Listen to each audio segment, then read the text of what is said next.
Dans cette séquence, je vais vous parler d'objets ancrés. Nous allons voir comment les repérer, comment les créer, comment les traiter et comment régler certaines de leurs options. Avant tout, il faut savoir qu'un objet ancré est intéressant, et même très intéressant, puisqu'il va garder une position relative par rapport à l'endroit où il a été ancré dans le texte. Ici, par exemple, si j'ajoute du texte, vous voyez que certains blocs se sont déplacés et d'autres non. Je vais annuler pour vous montrer la différence. Ce bloc ici n'a pas bougé, celui-ci non plus, alors que les autres se sont déplacés. Donc, il y a dans ce document des blocs ancrés. On va les repérer d'une autre façon. Ici, par le menu affichage, j'ai choisi d'afficher le chaînage du texte et avec certains blocs ancrés, une ligne joint l'endroit où le bloc a été ancré au bloc ancré. Autre possibilité, si dans le menu texte, j'affiche les caractères masqués, je vais voir à certains endroits dans le texte un petit signe, c'est le cas ici, qui m'indiquera que j'ai un bloc ancré. Pour les autres cas de figure, pour savoir si l'objet est ancré ou non, on peut utiliser le panneau calque. Dans ce panneau, je vois les différents éléments présents sur la page. Ici, le texte et ici, les objets non ancrés. Donc, dans le texte, je retrouve les différents éléments ancrés. Je peux les sélectionner. En revanche, ils ne pourront pas être déplacés directement dans le texte où ils seront soumis à certaines conditions. Nous allons maintenant examiner sur la page suivante comment créer un objet ancré. Nous verrons par la suite comment le traiter. Donc je me rends sur la page suivante. Je peux le faire par cette icône ici. Et sur la gauche de cette page, j'ai des éléments que je voudrais ancrer. Je vais commencer par cet objet qui est un objet unique. Je le sélectionne avec l'outil Sélection. Une fois que cette sélection est faite, je vais le couper ou le copier en tapant le raccourci clavier ou par le menu Édition. Donc commande X ou CTRL X sur un PC pour couper l'élément. Une fois qu'il est coupé, je change d'outil, je prends l'outil texte puisque je veux ancrer dans un texte. Je vais placer le point d'insertion à l'endroit où je veux ancrer l'élément. Éventuellement, je tape un espace pour séparer l'objet que je vais ancrer du reste du texte et je vais coller donc en tapant commande V ou CTRL V sur un PC.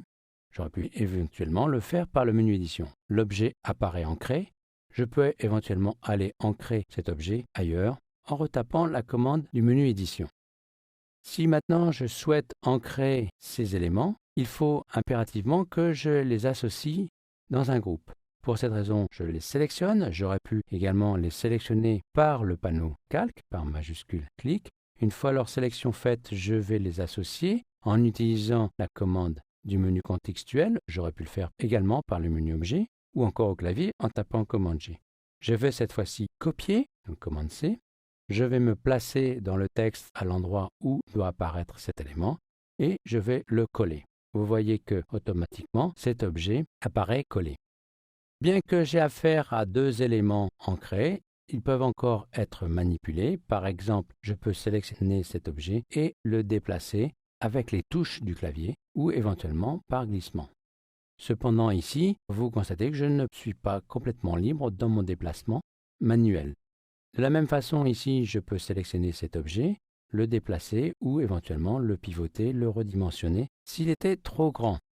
Par exemple comme ceci, et le pivoter comme ceci. Je vais annuler cette opération et nous allons voir d'autres possibilités d'ancrage. Pour cela, je vais me placer dans le texte. Donc je vais placer le curseur dans le texte. Je vais le placer par exemple ici. Une fois que le curseur est placé, cette fois-ci pour ancrer, je vais aller dans le menu Objet et je vais choisir Objet ancré puis Insérer. Je retrouve cette commande, je vais vous le montrer maintenant, par clic droit. Donc dans le menu contextuel, je retrouve cette option. Avant de lancer ceci, je voudrais vous montrer une chose. Je vais commencer par désélectionner le texte. Si rien n'est sélectionné et que je lance cette commande par le menu objet, cette fois-ci, je vais pouvoir régler les options d'ancrage ou d'insertion. Donc ces options seront des réglages par défaut qui s'appliqueront à chaque fois que j'ancrerai à nouveau un objet. Ici, je ne vais pas modifier ces réglages. Il s'agit d'une nouvelle option de la version CS5. Je vais cliquer ici. Je vais procéder à l'insertion. Donc, je vais placer un objet. Alors ici, dans cette fenêtre, les réglages ne sont pas simples à faire puisqu'on n'a pas d'option d'aperçu. Ce que je vous conseille, c'est de laisser la position sans la régler et on la réglera après avec l'aperçu, ce qui facilitera les choses. Je vais juste régler la taille de ceci, donc de l'objet ancré. Je vais réduire. Vous constatez également que je peux définir avec quel contenu je remplirai l'objet.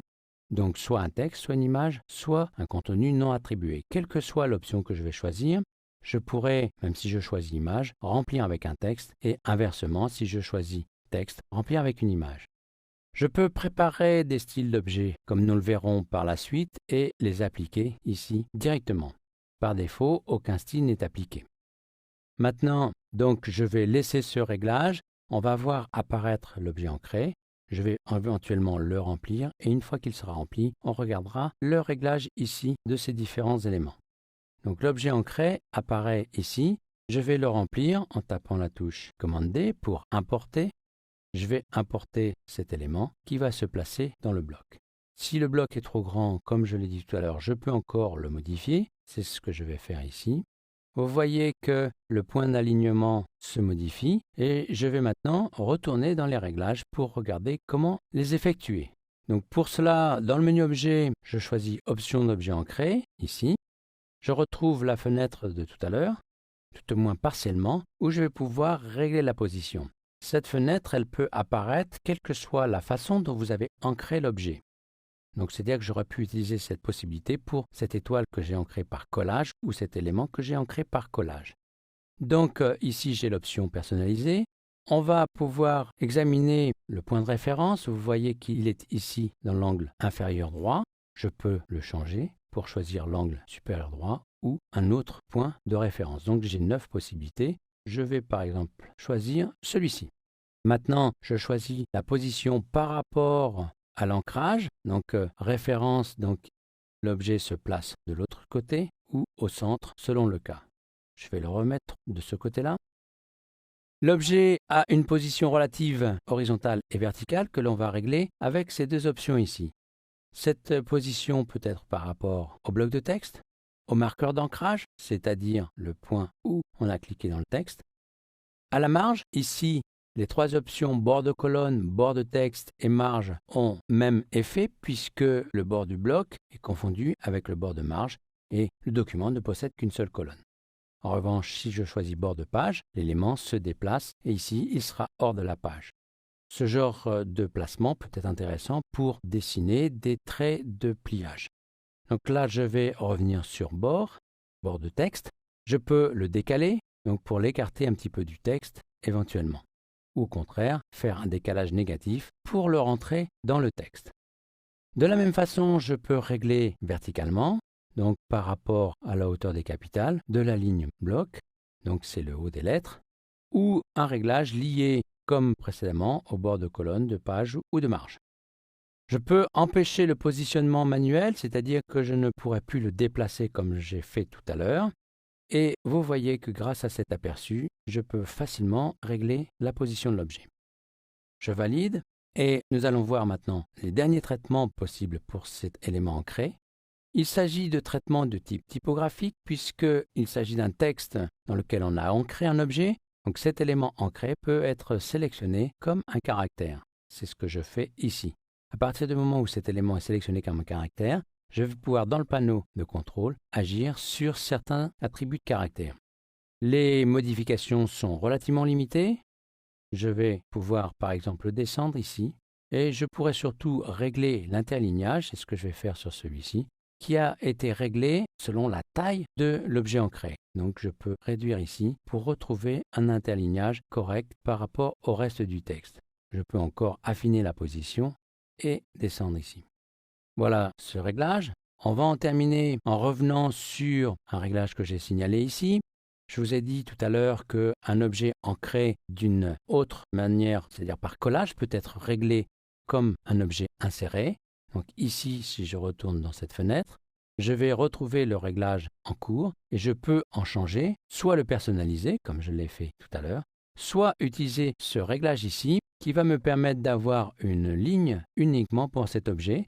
Je pourrais l'espacer du texte qui le précède ou qui le suit et éventuellement régler son alignement. Cette option peut être très intéressante pour des titres ou différents éléments que l'on veut insérer dans une page. Nous avons fait le tour dans cette séquence des différentes possibilités au niveau des blocs ancrés.